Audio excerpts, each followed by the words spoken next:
Welcome back, everyone, to the final event for this semester for our speaker series on the criminal law as a tool of authoritarian control. My name is Katie Naples Mitchell. I'm the program director of the program in criminal justice policy and management at the Harvard Kennedy School's Malcolm Weiner Center for Social Policy. And today's event, we are featuring the wonderful political scientist at Stanford, Jennifer Pan, who we are delighted to have join us. I'm going to give her bio momentarily. But before I do, I just want to give a recap of where we are in the course of this semester's series, and remind folks that you can go back and watch the recordings already sent out. Without further ado, I'd now like to introduce our speaker for today, Jennifer Pan. Jennifer is a political scientist whose research focuses on political communication, digital media, and authoritarian politics. She is the Sir Robert Ho Chung Professor of Chinese Studies, Professor of Communication, and a Senior Fellow at the Freeman Spogli Institute at Stanford University. Her research uses experimental and computational methods with large-scale data sets on political activity to answer questions about the role of digital media in politics, including how political censorship, propaganda, and information manipulation work in the digital age, and how preferences and behaviors are shaped as a result.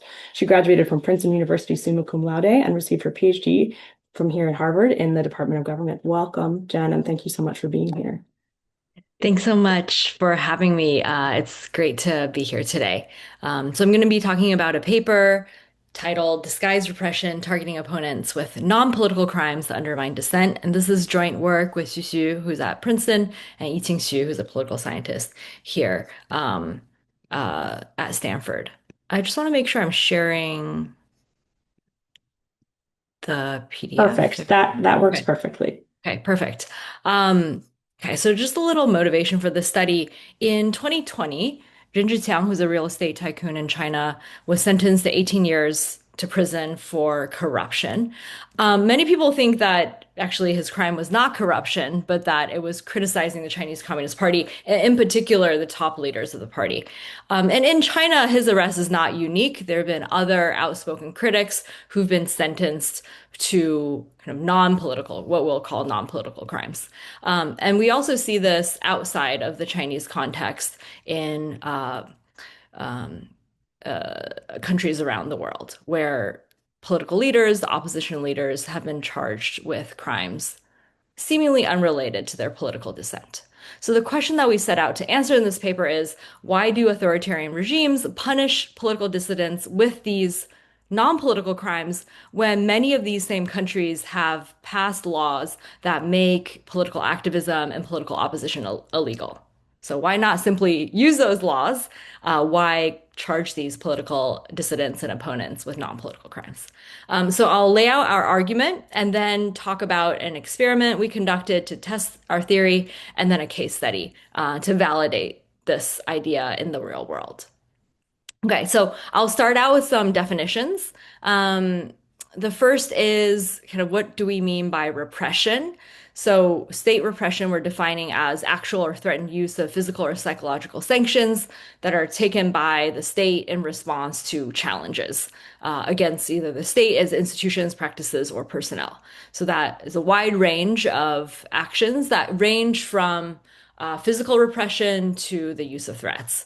And then we're here defining political dissidents as those who are either individually or collectively challenging the authority of those who are in power.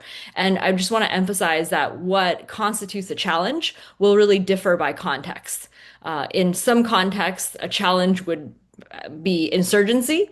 In other contexts, much kind of less intensive activity, including criticism, might constitute a challenge. So one thing in terms of political dissidents, how we're thinking about them is that these are individuals who are more likely to take action to challenge the political status quo than the average person, and they're more difficult to co-opt. Co-optation usually is targeting loyalists or people who are kind of on the fence, whereas dissidents, the cost of trying to co-opt them would be very high. And with repression, what we've seen in huge literature on repression is that the effects are variable. Sometimes it suppresses, other times it leads to backfire and backlash.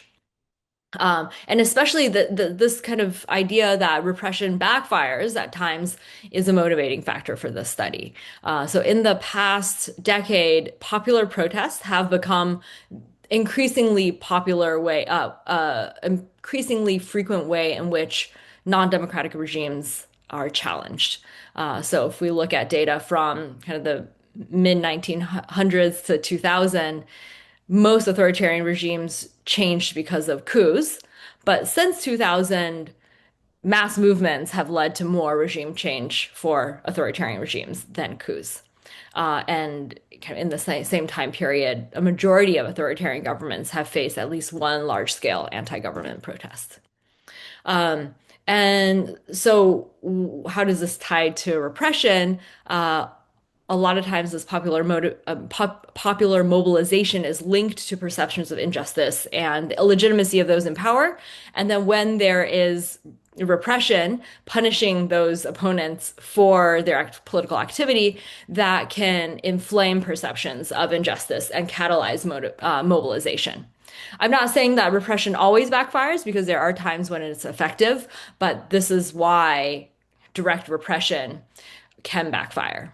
So in this paper, we introduce this concept of disguised repression, which is charging, these dissidents that we've just defined with non-political crimes that are unrelated. So crimes that are unrelated to their political activism, but still charging them with a crime through the judicial system.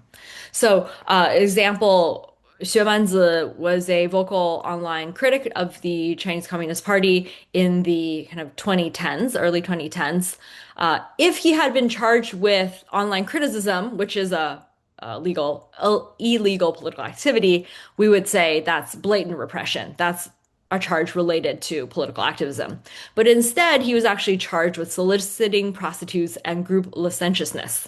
And so that's what we would call disguised repression. He was a vocal online critic. He could have been charged with this political crime of spreading online rumors or destabilizing social stability, but instead, his charges were related to soliciting prostitutes. Uh, Two things to emphasize is that we're defining the concept by the type of charge, not by whether observers believe it or not. And second, we think it's advantageous for the state to charge dissidents with actual, not fabricated crimes.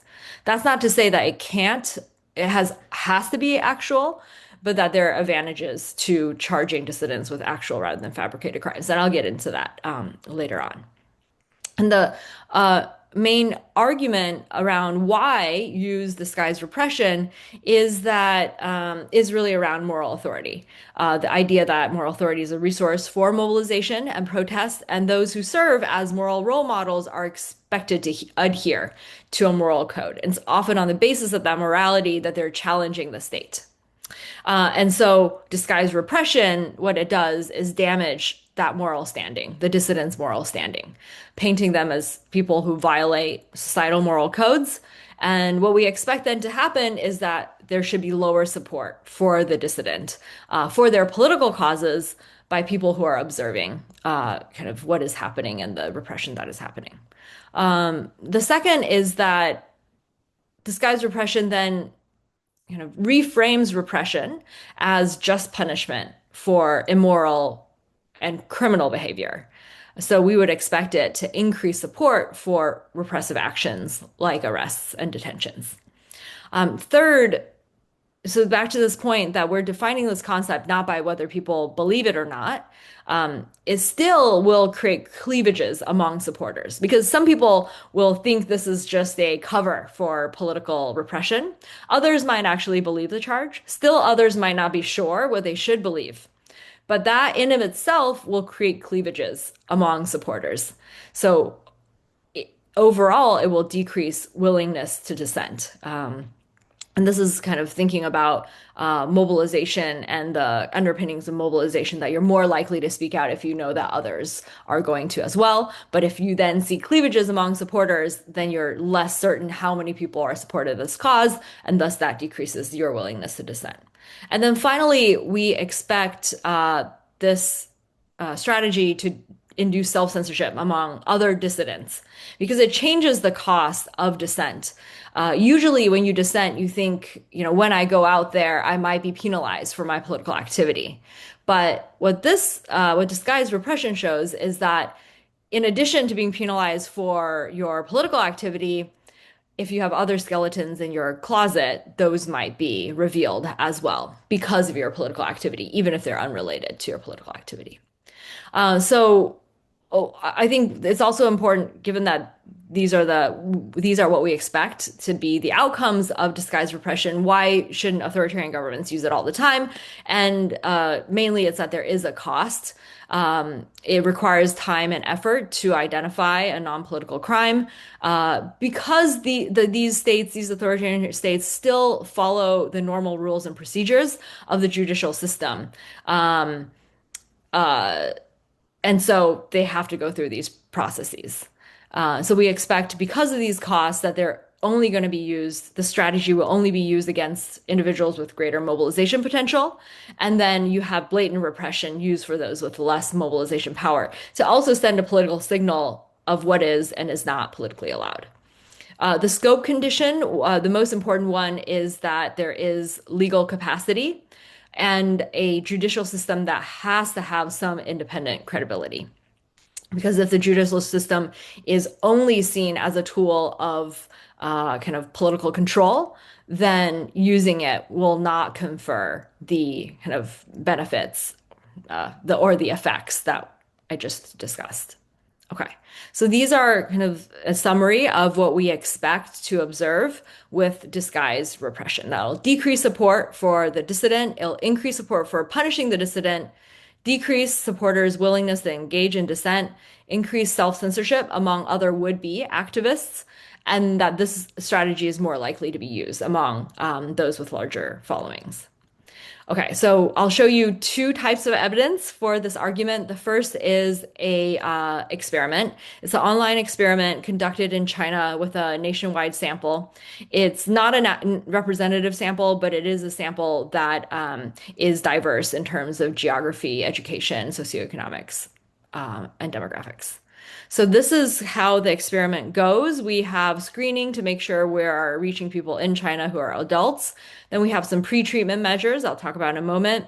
Then we have this randomization of giving some participants an anonymity reminder because we want to assess whether there's kind of preference falsification or social desirability bias, and people are afraid to answer truthfully. So the idea is that if people who get an anonymity reminder respond differently than people who don't, then there might be some of these concerns, self-censorship concerns at work. Okay, then we show them information about a hypothetical critic of the Chinese Communist Party. Then we randomize participants into 4 conditions, and then we measure some outcomes. So I'll go through each of these. So pre-treatment, we first ask the respondents whether they have criticized policies, rules, and regulations on social media. So whether they've criticized something around Chinese policies, rules, and regulations online. And then we also use the World Value Survey measure of morality. So this is a battery of questions along different moral dimensions. And we then use these answers to these questions to divide respondents to those who have less stringent or more stringent morals. So less stringent morals are people who say it's okay to engage in fraudulent collection of government benefits, it's okay to steal, it's okay to engage in violence against others. Okay, so that's pre-treatment. Then we show them this experimental setup, the criticism. And we say a well-known public opinion leader often criticizes current affairs and discusses viral public events online on behalf of the public. And some examples: greater disclosure of officials' property, equal rights to education for children and migrant workers, calling on government to strengthen law enforcement against child trafficking. Remarks are widely disseminated on the internet and have a large social influence. So we purposely did not want to use a real online critic because we didn't want priors that participants might have to influence how they perceived this person. So we created a hypothetical critic that brings together aspects of real critics. These are things that actual critics of the active online in China have said. Okay, so then after that, we randomly assign participants into different treatment conditions.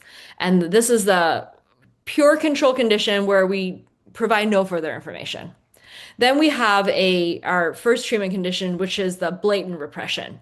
So after we introduce this dissident, we then say, recently, this opinion leader has been taken away by the police.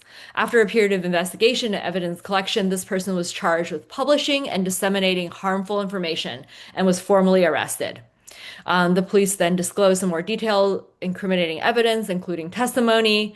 The verdict stated that this person posted the controversial remarks online, spread a large amount of harmful information, had an extremely bad influence on the public. The court sentenced this person to 3 years in prison. So this text obviously was shown to participants in Chinese and is taken from actual kind of press releases about similar investigations and indictments and convictions. Okay, so that's the blatant repression. This person is an active online critic of the Chinese government and its policies and was charged with a crime for doing so, directly related to this activity. Okay, our second treatment is tax evasion. So everything is the same except for what is highlighted in red here. So charged with tax evasion. And then the verdict stated that in order to obtain more benefits, the person employed a lot of tricks to evade paying taxes and took advantage of some loopholes in the tax system. Okay. And then the last treatment is also disguised repression, but instead of tax evasion, we say soliciting prostitutes and group licentiousness. So that's the charge. And then the verdict states that the person had special desires and sexual habits, frequently visiting pornographic places, obsessed with soliciting prostitutes and promiscuous activities for a long time. And actually, I should say that both of these verdict texts were taken from actual charges against Chinese dissidents. Okay, so those are the four treatments. And then we also, for a third of the respondents, ask their perceptions of the dissidents' morality. So we didn't ask this of everyone because we didn't know if this would affect the outcomes in some way. It turns out it doesn't, but I'll still show you the results from morality. And then outcome measures, we ask about their attitude towards the dissident. We ask about the participants' attitude toward repression. So the repression would be the arrest. So do you think it's reasonable to arrest this person? We also asked about whether they're willing to dissent on behalf of the dissident. So we're saying other people are calling for solidarity with a detained opinion leader. Would you express solidarity on social media? Yes or no? And then at the end of the survey, we tell respondents they can answer a few questions where for each question they can select, I don't know the answer. And each question solicits opinions about criticisms directed at Chinese government policy, such as what do you think about term limits, which were changed when we conducted this survey to eliminate term limits. So politically sensitive questions, and we try to see whether they would respond, and we code self-censorship as either refusing to respond or selecting an answer that refused the criticism directed against the government. Okay. All right, so this is what we find. We find decreased support for the dissident compared to the control. So the control here is on kind of the first estimate. Then we actually show that even with blatant repression, it decreases attitudes toward the key opinion leader. So the y-axis here is kind of favorability and support for the dissident. So by charging with any crime, there's already a decrease in evaluation of the dissident. But that goes down even further when the charges are kind of not political, when it's tax evasion and with soliciting prostitutes. So that's the two estimates more on the right. Okay, so the second thing we find is that there is increased support for the arrests. Here we can only compare three groups since the pure control group didn't see any arrests. And what we find here is that both the tax evasion and soliciting prostitutes charges that increases support for arresting the dissident. We also see a decrease in willingness to dissent on behalf of the dissident for both tax evasion and soliciting prostitutes. And in terms of this mechanism, we do see what we expect, which is a lower evaluation of the morality of the opinion leader and the dissident when there are these disguised repression charges. But you can see that even the blatant repression charge does decrease perceptions of morality already, but the disguised repression does it further. We also find some evidence of self-censorship among critics. So this is the outcome here is looking at those last questions. Are they self-censoring? Are they willing to answer those questions? And if in the full sample, we actually see no effects by each of the treatment groups, political, tax evasion, prostitution. But when we look at people who say they've criticized Chinese government, and especially those who are less stringent based on their answers to the World Values Survey, you see that in the those who then see the prostitution treatment, so those who are randomly assigned to the prostitution treatment, they become more likely to self-censor. So this accords with our expectation that this leads to self-censorship among other critics, especially those who might have more skeletons in their closet. And I know this analysis looks a little kind of very specific, but all of this analysis and all of the others I showed you were pre-registered. So these were our theoretical expectations that we pre-registered before we conducted the study and analyzed the results. Okay, so then going into the case study. So this is an online survey. Does this have external validity in the real world? And for that, we turn to analysis of Chinese social media from the early 2010s, when Chinese social media was a relatively open space for discourse. There were people with very large followings who posted opinions on political and social issues, often challenging the position of the Chinese government. One example is Xue Manzi, who had over 10 million followers on Weibo, frequently criticizing Chinese government policies. In 2013, there was a very big crackdown on these online opinion leaders. In this pretty concentrated time period, we find 28 online critics who are arrested.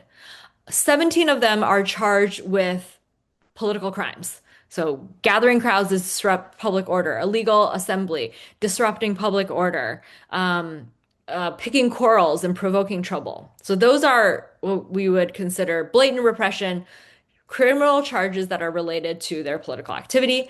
But then among the 28, 11 individuals are charged with things that are unrelated to their political activity, ranging from extortion and blackmail to illegal detention. And so what we do is we find Weibo posts mentioning the Weibo handles and real names of the 28 critics in a historical Weibo data set that was collected back in kind of this time period. So we're not doing retrospective collection. It's a historical data set. And we find 13 million posts referencing these 28 people from 2011 to 2014. And so we think there might be some censorship in this data, but we don't think it'll affect kind of the substantive direction of our results. So this is a timeline from 2010 March to 2014 March, showing how frequently critics are kind of these dissidents are discussed. So how many Weibo posts are there about these dissidents? And in the gray line, those are the posts about those critics that are targeted with non-political crimes. And in the dark line at the very bottom are the number of posts discussing the critics that were charged with political crimes. So what you can see is that there's way more discussion prior to the 2013 crackdown of people who are then later in 2013 charged with non-political crimes. So much more likely for the government to use these non-political crimes, use this disguised repression against critics who are influential, who are highly discussed and mentioned on social media. We then find after the crackdown happens, though, there's very little discussion of those who are charged with non-political crimes, and basically no dissent, online dissent on behalf of critics targeted by disguised repression. So you can see that there are some calls on social media for those dissidents who are charged with political crimes for their release, but there's really nothing similar for those who are charged with these non-political crimes. We also look at stance toward the critics. using deep data model to classify content specifically on whether they're pro or against specific individuals in the social media posts. And so this is for the opinion leaders who are dissidents who are charged with non-political crimes. So before their arrest, there are more, and I should say there are more pro posts, which is in the solid line. Um, uh, but after the arrest for the non-political crime, there's much more against the stance. And that's in contrast to people who are charged with political crimes. So they start out the before arrest for people who are charged with non-political and political crimes very similar. There's more supportive or pro posts than against. But if you're charged with a political crime, the pro actually goes up after the charge, whereas with a non-political crime, the pro goes down and the against stance really goes up after the arrest. Okay, so I'm going to stop there and sum up. So, what we find is that disguised repression decreases public support for the dissidents, seems to increase support for the arrests and repression, diminishes perceptions of these dissidents' morality, and reduces level of dissent toward the government among other would-be critics. So, I think for us, two big implications. One is maybe the strategy of disguised repression avoids some of the backfire effects that we found in research on repression, but it does raise a lot of questions about what is the relationship between repression and criminal justice, especially in authoritarian contexts, but also potentially in hybrid contexts. Okay, so I'll stop there. Look forward to the discussion. Phenomenal. Thank you so much for that really fantastic overview of the paper. And I did drop a link in the chat to the paper for folks who want to dig in more deeply and see all of the results. And I think it's a good place for us to start to kind of like pull out some of the core themes from what you just explored. So let's talk a little bit more about what the research reveals about the implications for judicial systems under authoritarian rule. So one of the themes that's coming out of this work is that authoritarian regimes may exploit existing functional judicial systems, right? You talked about how the judicial system has to have some kind of credibility and independence in order for it to work in this way. And these punishment bureaucracies to go after political opponents. But there's also a separate thread in the literature that you talk about in the paper that explores how rule of law kind of operates as a shield against authoritarianism as well, right? And so a strong independent judiciary may be one of the only checks on regimes that are tilting toward authoritarian norms. So I guess, how do you see rule of law serving these kind of countervailing forces, right? Both acting as a shield against overt political repression, but also as a sword, sort of serving these coercive purposes under both authoritarian and democratic regimes. Yeah, I think that's a really important question. And I think we still have to take into account the context and the trajectory. So in the Chinese context, you have a ruling regime, the Chinese Communist Party, that's been in power since 1949, that is slowly put into place rule, I would not say rule of law, but rule by law. Many disputes go through the judicial system and are resolved in the judicial system. And many of those kind of cases have nothing to do with politics. So you see the emergence in a kind of very clearly authoritarian context of legal institutions and judicial institutions.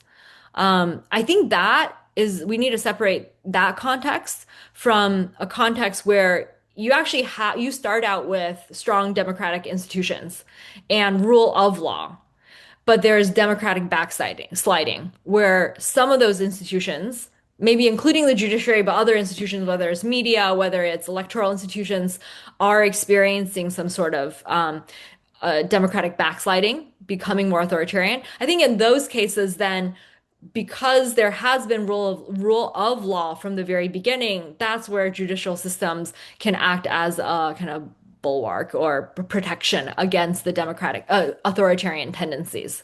But I really don't see that in authoritarian context where judicial systems were developed through in a purely authoritarian context. So I think the two contexts are quite different, and I see rule of law serving as that countervailing force when there's democratic backsliding, but not in cases where you start out with authoritarian institutions, and those authoritarian institutions built the judicial systems in the first place. Yeah, that's a super helpful distinction.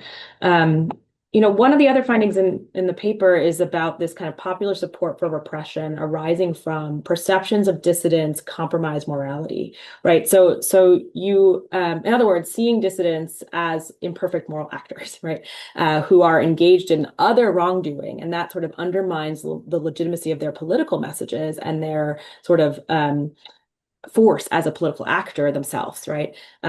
And can then legitimate their punishment. And I think, in a way, your research connects back to the first event that we hosted this semester with Professor Yanilda Gonzalez here at the Kennedy School, who presented on the theme of the popularity of punishment in Brazil. And in particular, one of the kind of themes that came out of that talk was how people conceived of a good criminal is a dead criminal, right? That there can be these, it's not only that it legitimates the punishment of individual actors, but also that it kind of opens the appetite for broader forms of state violence.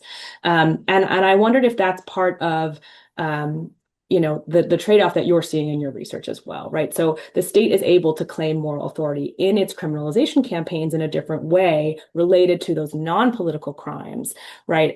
Is that part of what your research also reveals? And does it appear that kind of in its punishment of political dissidents in this non-political framework, right, in the disguised repression, does that open more authority for state power?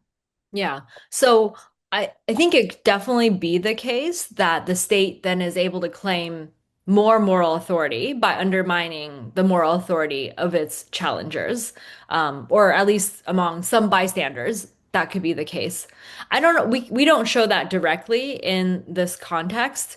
And so I think that's very possible. But in our context, I think there's a question of when you undermine the moral authority of the political dissidents, does it increase the moral authority of the state, or does it just allow the state to kind of reclaim moral authority that it had potentially lost with these dissidents criticizing and kind of contesting against the state? So I don't we don't have the direct evidence of that, but I can definitely see that as a possibility that there is this kind of trade between political opponents and the state, and the use of these disguised repression, these non-political crimes to make that Yeah. exchange. Yeah, it's interesting. I mean, I think it would be interesting to think about whether that's something you could also do in a follow-up study, right? Yeah, Of yeah, kind of looking at the way that people not only evaluate the morality of the dissidents, but also then the state's legitimacy in those enforcement actions, right? yeah. Um, yeah. Um, yeah. So your research also illuminates kind of the risk calculus that activists have to face given the risks of disguised repression, right?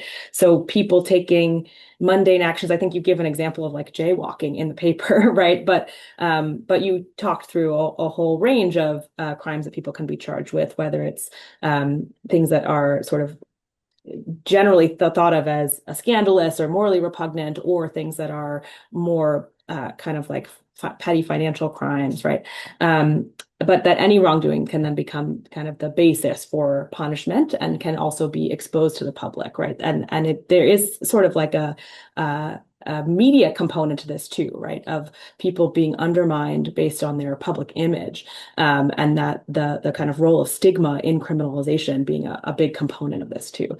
Um, at the same time, you discuss the reality that people can be charged with invented or pretextual political crimes too, and that threat could also suppress dissent. So I wondered if you could dig a little bit more deeply into that piece of the research for us, and in particular, whether one or the other seems to have a stronger force in chilling dissident political activity. Are people responding more? Does it seem to the threat of being targeted by for their political activity or for this sort of like pretextual activity? Yeah, so actually I think this relates to the last point we just described with this like trade and moral authority. I think the issue is that if the crimes are fabricated, pretextual, or unbelievable in some way, it's hard to then imagine the state getting any moral authority back from that if it's easily Yeah. discovered that okay, these were trumped up charges or these were completely fabricated. Um, so that's why we think it's more advantageous to actually go through the same procedures that you would for a non-political crime through the judicial system. That's why it's more costly to actually use this because you have to go through the normal processes, but that's what Yeah, lends it that legitimacy. And I think we use the jaywalking example just to illustrate what we mean by a kind of selective enforcement of laws. And that's a very trivial example. I think in the authoritarian context, at least in especially in the Chinese context, there's so many different laws. Sometimes they're conflicting, oftentimes they're not enforced, especially around financial kind of rules and regulations. Uh, that, if kind of there's, yeah, any person doing business in China probably has violated some law, but most people are not charged, but those laws can be selectively applied and deployed.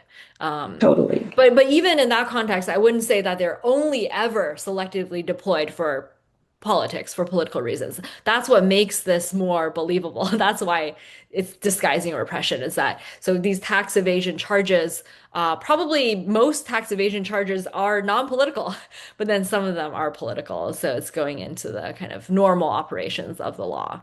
Um, Yeah.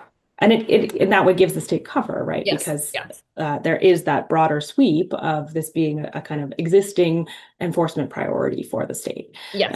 Yeah, Yeah. yeah. So, I so mean, yeah, it gives it the cover and that moral, potentially that moral high ground.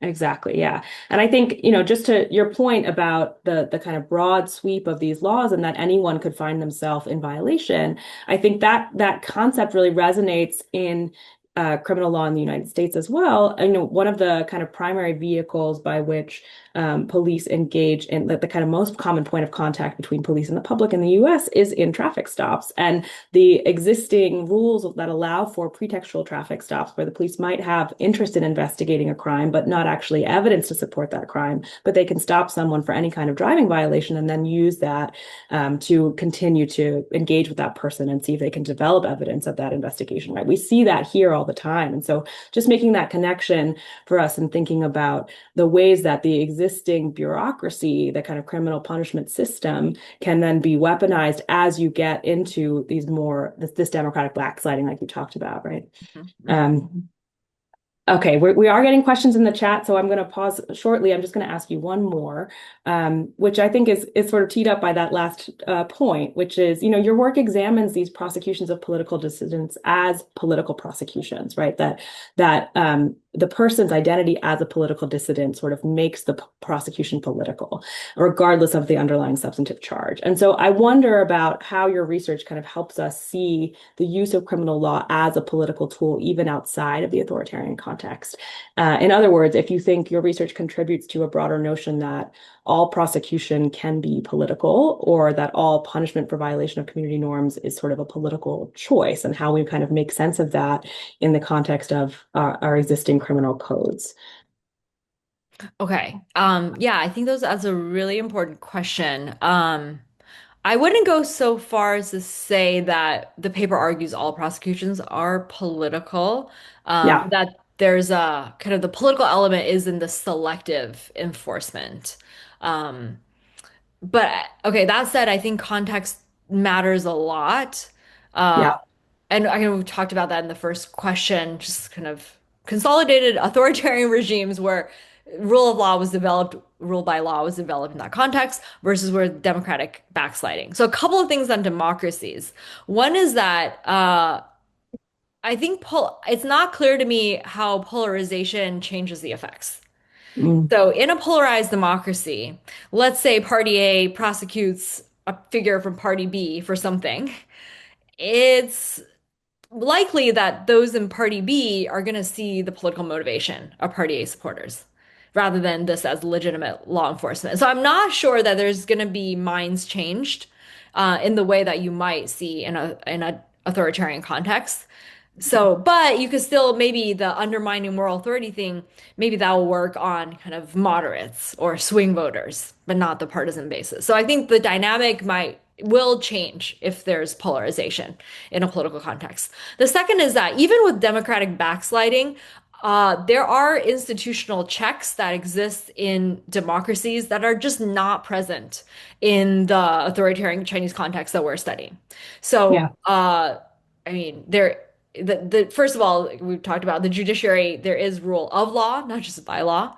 I mean, in the Chinese context, Chinese Communist Party is in the constitution above the law. So Right. that is a kind of on paper difference.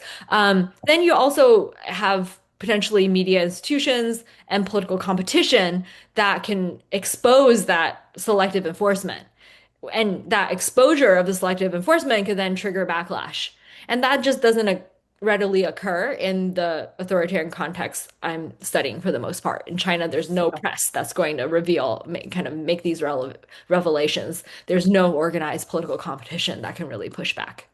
But I think at the end of the day, the mechanism could still operate. That when the criminal justice system is deployed, there could be some shift in public perceptions, even if it's just disagreement over the kind of validity of those criminal charges. Like that in itself shifts the discussion, kind of potentially away from the underlying issues. Um, and yeah, it's still possible that kind of reputational damage or just drain on resources that prosecution requires affects political actors, regardless of what that fundamental or ultimate outcome is. Yeah, I think that's right. And I can also imagine that there's probably some support for the chilling effect too, that like people worry about, did I check all the right boxes on my mortgage application when they see, people being prosecuted for that in a sort of disguised repression kind of manner. I just want to say a huge thank you, Jen, for that phenomenal talk and also for joining us and exploring the kind of applicability of this beyond the context that you are an expert in, where our audience may not have been an expert in. I think it's really illuminating for us. And part of our goal in convening this series was to look at kind of cross-national perspective, foreign comparative perspectives, and U.S. historical perspectives, and thinking about the ways that democratic backsliding is involved in using criminal law as a tool of power and a tool of authoritarian control. So I appreciate so much your expertise and your willingness to share it with us here. And folks, we will put this up online if you want to go back and revisit the talk. And the paper is available in the chat. And we hope everyone has a wonderful end of your semester. And thank you so much for being here. Thank you so much.